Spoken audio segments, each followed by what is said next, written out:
Porque não é nem pichar com batom, é escrever, porque é só você limpar. Por escrever com batom a frase perdeu o mané, que é uma frase de bandido.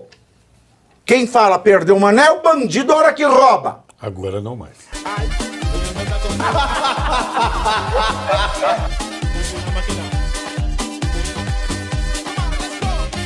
Tem umas decisões aqui,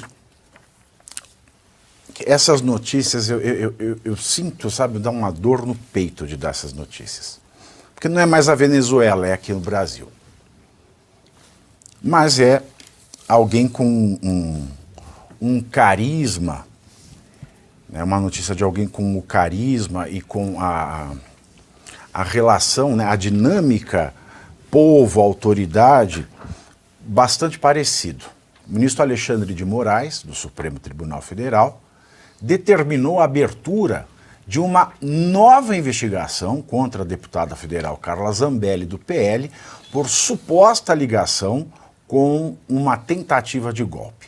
Investigadores da Polícia Federal identificaram que Zambelli teria intermediado a viagem de uma blogueira à Espanha para entrevistar o general venezuelano Hugo Carvajal, que teria dito que o narcotráfico financiava o Partido dos Trabalhadores.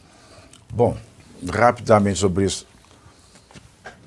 Qual é a tentativa de golpe disso? Não tem tentativa nenhuma. Isso é apenas uma imposição porque apareceu uma personalidade envolvida com o regime, conhece o regime por dentro e sabe como se dá o trânsito financeiro. Tem dados, por exemplo, eu não posso de forma alguma confirmar o que ele está declarando, mas algumas coisas são muito evidentes. Por exemplo, o serviço de inteligência e a rede de inteligência criada pelos bolivarianos percorreu a América Latina inteira. E percorreu com uma escala hierárquica e com treinamentos específicos, inclusive de cooptação daquilo que seriam os agentes inorgânicos. O que é um agente inorgânico? Não faz parte da entidade, mas é cooptado e recebe dinheiro para poder passar as informações que são necessárias. Então, se isso existe, é óbvio que o processo de financiamento também pode estar existindo. E aí a questão é a seguinte, não importa quem é a deputada do caso, qualquer pessoa. Sim. Alguém viajar para entrevistar alguém que tem uma denúncia contra o partido que governa o Brasil. É estranho. Por que não se investiga o PT, então? Por que não se investiga a denúncia? Exatamente. O meu ponto era exatamente esse. Veja bem, se eu tenho um tribunal, a gente está falando do Supremo Tribunal deste país, se eu tenho um Supremo Tribunal Federal verdadeiramente interessado em justiça, não faz o menor sentido eu querer prender alguém que supostamente financiou uma viagem. Financiou, gente, é para comprar uma passagem ali e falar, toma, vai lá. Isso não faz o menor sentido. A gente está falando de um partido grande. Eu não estou falando de um partido pequenininho. Estou falando do Partido dos Tributadores, né? Um partido grande que esteve à frente do nosso executivo desde o ano de 2002, né? A gente tem ali aquele rompimento Temer-Bolsonaro, depois volta, agora Lula.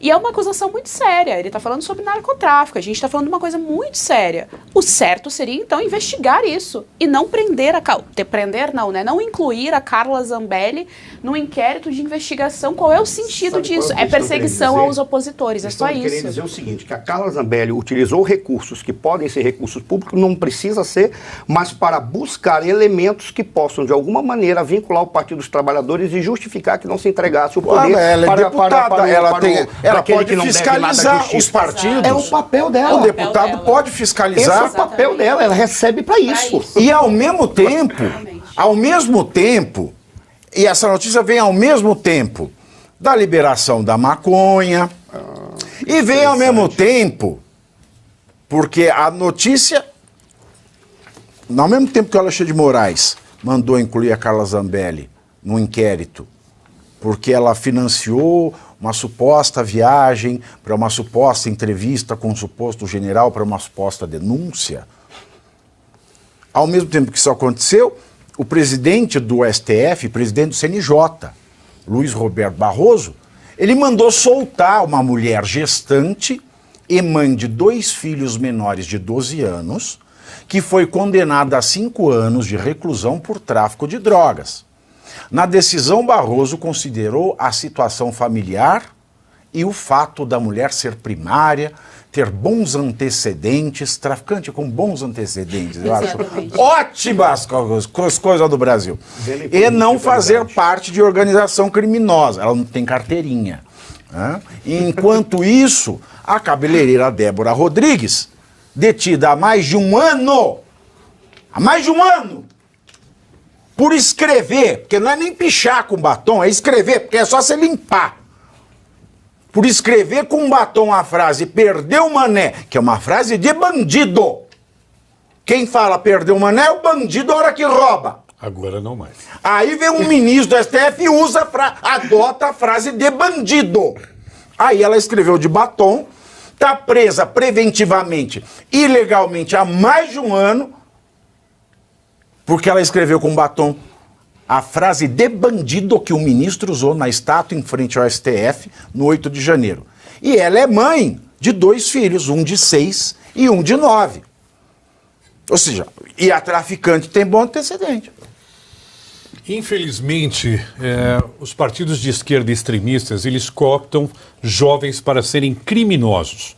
Em 1989, nos deparamos... Marcelo Bellar, é o seguinte, você vende suplemento. Sim. Começa a usar o tupó já fica bilionário já. Porque não está dando mais problema isso aí no Brasil. Eu queria fazer esse desabafo com você. Porque o Marcelo Bellar, porque não sabe, tem o melhor suplemento alimentar, em whey, etc. Já vai pro pó branco, agora fica bilionário, pô. Tradição, família e propriedade. Meu pai me ensinou que a gente tem que ganhar dinheiro trabalhando. E, infelizmente, a política extrema de esquerda coopta jovens para serem criminosos. A ex-presidente Dilma Rousseff foi criminosa, né? Foi assaltante a banco, houve homicídio e outros que nós conhecemos. Em 1989, nós tivemos um sequestro de um empresário famoso, já falecido, Abílio Diniz, que era sequestrado por um movimento partidário de esquerda de El Salvador, que era coligado na época ao Partido dos Trabalhadores por uma questão de terem encontrado no cativeiro e na sede deles panfletos do PT. O presidente Lula, na época candidato, perdeu a eleição para o então presidente Collor.